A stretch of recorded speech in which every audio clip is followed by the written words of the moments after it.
જય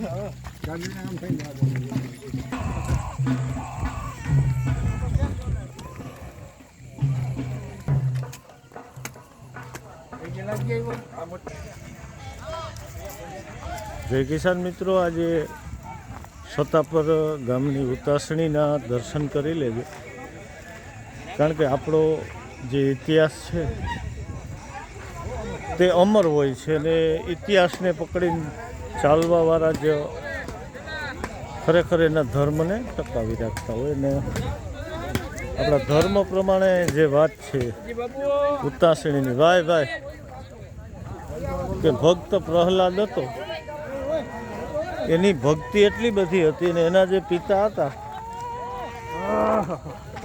તે ભગવાનને માનતા નહોતા અને ખુદને જ ભગવાન કહેતા હતા અને પ્રહલાદને વારે વારે કહેતા કે તું ભગવાનની ભક્તિને છોડી દે.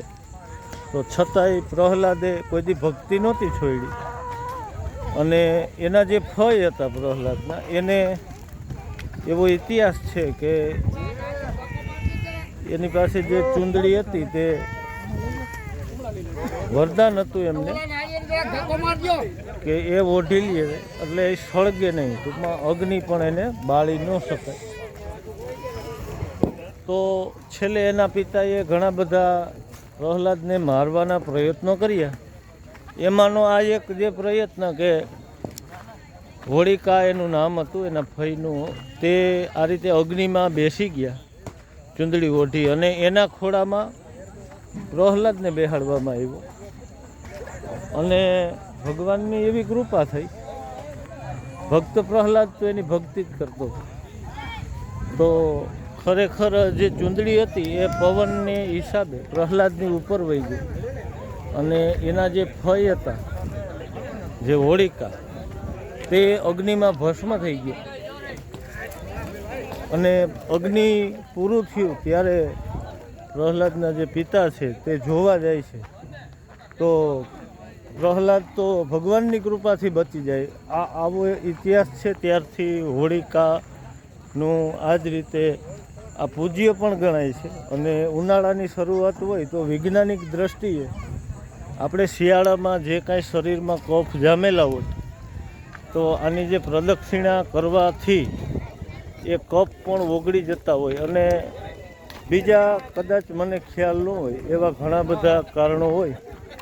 આ ઉતાસણી જેવું મહાપર્વ ઉજવવાનું અને કાલે ધૂળેટી તો રંગે રમવાનું. તો આપણે કૃષ્ણ ભગવાન જે છે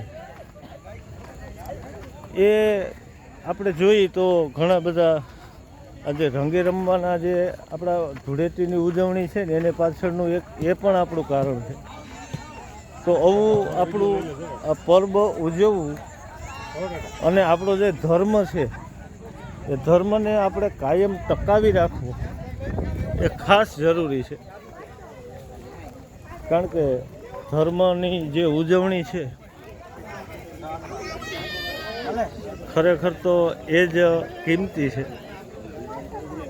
અને આપણો હિન્દુ ધર્મ છે તે આમ તો બધાથી જો કોઈ જૂનો ધર્મ હોય તો આપણો હિન્દુ ધર્મ છે. અને આ જ રીતે અમારા વડીલો પણ અહીં હાજર હોય છે અને બિલકુલ શાંતિથી અમે આ જ રીતે ઉતાસણીની ઉજવણી કરતા હોઈએ છીએ. આમ તો અમારું નાનું એવું સતાપર ગામ છે, પણ અમારા જામનગરમાં કદાચ નંબર લઈ જતું હોય. બિલકુલ કારડિયા રાજપૂતોની વસ્તી છે 99%, 1% બીજું વરણ છે, પણ બધા એવા બધા સંપીને રહીએ છે. અને અમારો મુખ્ય વ્યવસાય પણ ખેતી છે. અને આજે આપણે વરસાદની જે વાત કરવાની છે કે કયા દિશામાં પવન જાય તો ચોમાસું થતું હોય. આજે આપણા સુખાભાઈ એ પણ આપણે આગાહી આપશે. સુખાભાઈ ઘણા બધા જે એક યા બીજી રીતે જે કારણો હોય ને એના ઉપરથી જોઈને પણ એ વરસાદની આગાહી કરતા હોય. તો એ આજે આપણે આ પવનનું પૂરેપૂરું જે આપણે નિદાન પૂરું થાય ને ત્યારે કરશું. અને હોળી હમી ડાકણ, આ ડાકણ છે. આની ખબર નથી ઇતિહાસની, કોઈને હોય તો કહેજો, કાંઈ વાંધો નહીં. પણ આપને એટલી ખબર હતી આ હોળીની જે ઉતાસણીની જે ઐતિહાસિક વાત છે. અને અમારા ગામમાં કાલે સવારે ધૂળેટીની ઉજવણી થાય ને સાથે સાથે જે આપણે ચરણ હોય પંખીની તેની માટે. અને આમ તો ખેડૂને વાળીએ ઘઉં અત્યારે તૈયાર પણ થઈ ગયા હોય અને અમારું વાવેતર થોડુંક આગેતરું હોય તો હરેક ખેડૂત એક બબે અને 5 બાજકા લગી ઘઉં આપતા હોય. અને અમારા આજુબાજુ જેટલા પણ તીર્થ છે ત્યાં એ ચણ આપી દેતા હોય. અને અમારા સૂરી માતા છે ખાસ તો ત્યાં મોર ઘણા બધા હોય તો ત્યાં પણ છતાં પરથી રિક્ષા ભરાય અને ચરણ વહી જતી. આમ તો ખેડૂને કાંઈ જો કે ધર્મ તો કરવોય નથી પડતો, પણ આપણે જોઈએ તો એને સેઢે પારેથી હજારો જે પક્ષીઓ અને બધા ચરણ ખાઈ જતા હોય તો એ જ રીતે છતાં પણ કાલે એ મોટે પાયે અમે ઉજવણી કરશું અને રંગે પણ રમશું અને રાની જાન પણ નીકળવાની છે. જુઓ આ રીતે વરાજો આવી રહ્યો હોય ત્યારે એના મિત્રો હોય એ પડકારા મારી અને વધાવતા હોય. એવું બોલવાનું નથી ભાઈ. આ એક મોજ અને જે જુવાનિયા હોય એની એક થનગનાટ મારતો ન હોય તો પડકારા થતા હોય.